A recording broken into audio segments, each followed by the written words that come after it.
Suliran sa napundong tubig sa Zone 1, Barangay Buaya, Lapu-Lapu City. Nasolusyonan na. Siluan meron din na sa Balitang Barangay.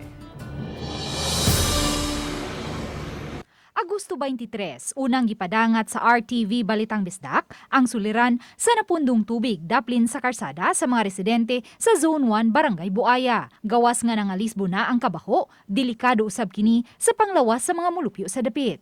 Gawas ni ini, ubay-ubay na usab nga mga motorista nga naagi sa dapit ang nadisgrasya. Human sa tulo ka adlaw, gipasuyop sa lokal nga hagamhanan ang napundong tubig. Apan subli gihapong nagbanaw ang tubig sa dapit, dihang mibunok ang uwan. Apan karon, ingon ni ini na ang hitsura sa dapit human kini gitambakan og anapog pinaagi sa pagtambayayong sa mga opisyal sa barangay ug sa Mayor's Management Office. Butang nga gikalipay pag-ayo ni Oceanita Enriquez kansang gamay nga kananan ang usa sa labing apektado. Wala na yung tao'y baho. Wala na kay daghang lamok. Kay pati gitong daghan na. Kitambakan naman sa dangatbang. Kay di naman siya madana mo dire. Daghan naman siya napiktuhan niya, daghan sa itong disgrasya ba. Mga motor, daghan ma-slide.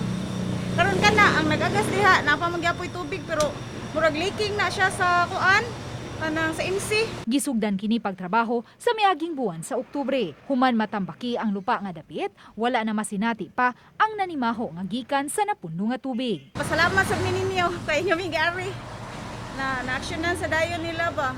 Kaya nakakita man sa sila.